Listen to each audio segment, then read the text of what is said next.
औज़ुबिल्लाहिमिनश्शैतानिर्रजीम बिस्मिल्लाहिर्रहमानिर्रहीम अस्सलामु अलैकुम। दोस्तों, तारीख़ इस्लाम ऐसे ऐसे जंगजुओं, सिपा सालारों और दानश्वरों से भरी पड़ी है कि जिनकी अज़मत व शुजाअत और बहादुरी की दास्तानें सुनकर मुसलमान तो मुसलमान, गैर मुस्लिम भी अश अश कर उठते हैं। तारीख़ इस्लाम में खिलाफ़त अब्बासिया और खिलाफ़त उस्मानिया वो अजीम अदवार हैं जिनमें इस्लाम तेज़ी से फैला। लिहाजा आज की वीडियो में हम आपको सल्तनत उस्मानिया के एक ऐसे किरदार की हकीकत बताएंगे जिसने 126 साल ज़िंदगी में इस्लाम के नाम पर कई जंगें लड़ी और लाखों काफरों और सलीबियों को वासिल जहन्नम किया। ये शख्स कौन था और इसका ताल्लुक़ किस इलाके से था?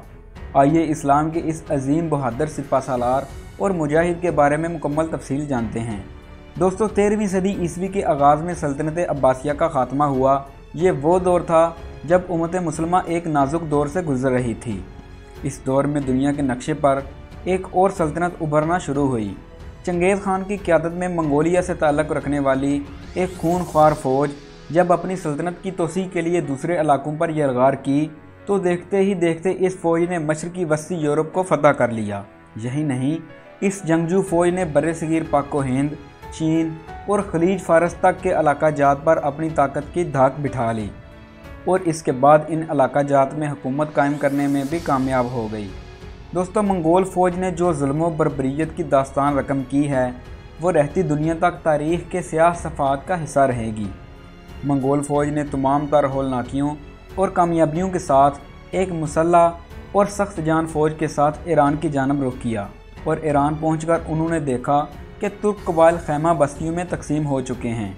तुर्क कबाइल खाना बदोश थे और कबाइल में बटे हुए थे। इन कबीलों का कोई ठिकाना नहीं होता था। ये सर्दियों में गर्म जगह जबकि गर्मियों में सर्द जगहों की जानब हिजरत करते रहते थे। ताहम इन कबीलों में कई कबीला सबसे मजबूत और तादाद में भी कुछ बड़ा था क्योंकि इनके पास दानश्वरों और जंगजुओं की बड़ी तादाद मौजूद थी। दोस्तों, कई कबीले के सरदार सुलेमान शाह को समझदार और बहादुर सिपा सालार माना जाता था। यही वजह है कि उन्हें तुर्कों का सबसे कामयाब सरदार माना जाता है, जबकि इनके तीसरे बेटे अर्तुगरुल गाजी की बहादुरी और शुजाअत के किस्से भी तारीख़ का एक अहम हिस्सा हैं। दोस्तों, कई कबीले की असल ताकत एक और इंतहाई बहादुर शख्सियत भी थी। मौरख़ीन ने इस मुजाहिद का नाम गाजी तुर्गुत अलब बे यानी गाजी नूरगुल सिपाही दर्ज किया है। गाजी तुर्गुत अलब के वालिदैन को बचपन में मंगोलों ने कत्ल कर दिया था। उनके अलावा दो और मुजाहिदीन सिपा सालार बमसी बेरक और दुआन अलब के वालिदैन को भी मंगोलों ने कत्ल कर दिया था। यूँ गाजी तुर्गुत अलब, गाजी बमसी बेरक और गाजी दुआन अलब को सुलेमान शाह ने अपनी सरपरस्ती में लेकर उनकी तरबियत की। यूँ इन तीनों सिपाहियों का बचपन अर्तुगरुल गाजी के साथ गुजरा। वो हर वक्त उनके साथ होते थे, हर जंग में उनका साथ देते थे। गाजी तुर्गुत अलब इस्लाम के उन मुजाहिदीन में शुमार होते हैं जिन्होंने एक सदी से ज़्यादा इस्लाम की रोशनी को दुनिया के कोने कोने में फैलाने की खातर कुफ़ार से बेशुमार जंगें लड़ी और लाखों काफरों को वासिल जहन्नम किया। तारीख़ उन्हें इसलिए भी जानती है कि उनकी शुजाअत और बहादुरी बेमिसाल थी।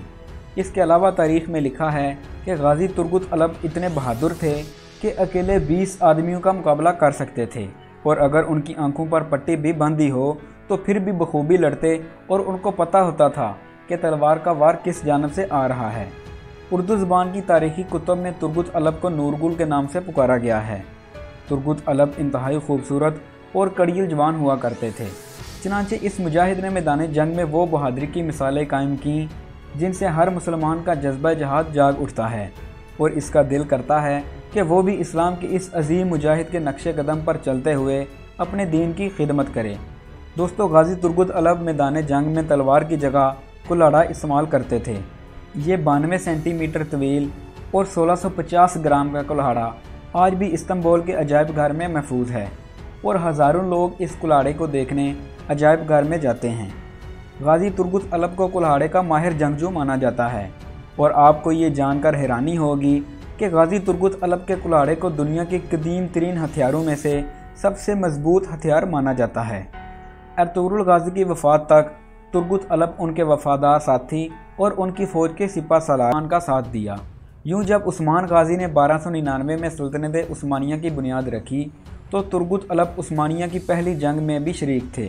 इसके बाद उस्मान गाजी ने उन्हें अनागोल शहर को फ़तह करने के लिए भेजा जब उन्होंने ये शहर फतह कर लिया तो गाज़ी उस्मान खान अव्वल ने उन्हें उस शहर का गवर्नर बना दिया। यूँ गाज़ी तुर्गुत अलब इस तारीखी शहर के 36 साल तक गवर्नर रहे। दोस्तों, कहा जाता है कि गाज़ी उस्मान अव्वल के इंतकाल के बाद उनके बेटे ओरहान गाज़ी के दौर में 126 साल की उम्र में इस्लाम के अजीम मुजाहिद और सिपा सलार गाज़ी तुर्गुत अलब बे शहीद हो गए। दोस्तों, इस्लाम के लिए एक सदी से ज़ायद जंगें लड़ने वाले इस अजीम मुजाहिद को तुर्की के तारीखी शहर अनागोल के कब्रिस्तान में दफन किया गया है। तुर्गुत अलब की वफादारी के सबब सुगोत में अर्तुगरुल गाज़ी के मकबरा के बाहर तुर्गुत अलब के नाम से मंसूब एक एजाज़ी कब्र भी है, जो कि उनकी असली आरामगाह नहीं है।